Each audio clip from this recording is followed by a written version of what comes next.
आगे और सात समुंदर पार की खबर की बात कर लेते हैं। जी हां, अमेरिका में राष्ट्रपति चुनाव की बात कर लेते हैं, जहां पर डोनाल्ड ट्रंप और कमला हैरिस में एक बड़ी टक्कर हो रही है। रुझानों में डोनाल्ड ट्रंप 210 सीटों पर आगे हैं। रुझानों में कमला हैरिस 112 सीटों पर आगे हैं। ट्रंप की लुइजियाना और नॉर्थ डकोटा में जीत हो चुकी है। साउथ डकोटा में डोनाल्ड ट्रंप की जीत हो गई है। व्योमिंग और कांसास में भी ट्रंप की जीत हुई है। कमला हैरिस ने कोलोराडो में जीत हासिल की है। यह भी जानकारी सामने आ रही कि न्यूयॉर्क में भी कमला हैरिस ने जीत हासिल की है, लेकिन डोनाल्ड ट्रंप आगे निकल रहे हैं। अमेरिका का राष्ट्रपति चुनाव एक अलग तरीके का चुनाव होता है। इसमें इलेक्टोरल कॉलेज के जरिए चुनाव होता है, जिसमें इलेक्टर्स चुने जाते हैं और वो फिर इलेक्टर्स आगे चलकर राष्ट्रपति और उपराष्ट्रपति को चुनते हैं।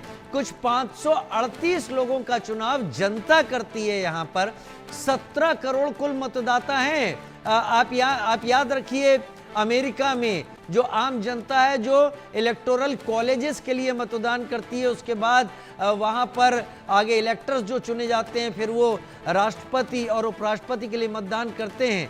और भारत की तुलना में देखा जाए तो 17 करोड़ की संख्या कितनी कम है। एक सबसे पुराना लोकतंत्र और भारत सबसे बड़ा लोकतंत्र। और फिलहाल जो संकेत मिलते हुए दिखाई पड़ रहे हैं अब तक के, डोनाल्ड का ट्रंप कार्ड चलता हुआ दिखाई पड़ रहा है।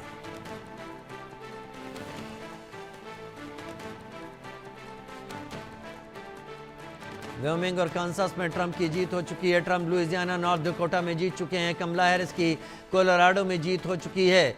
यूएस राष्ट्रपति चुनाव ट्रंप और कमला में टक्कर, डोनाल्ड ट्रंप की जीत व्योमिंग कांसास में, कमला हैरिस कोलोराडो में। रुझानों में डोनाल्ड ट्रंप 210 सीटों पर आगे हैं। रुझानों में कमला हैरिस 112 सीटों पर आगे हैं।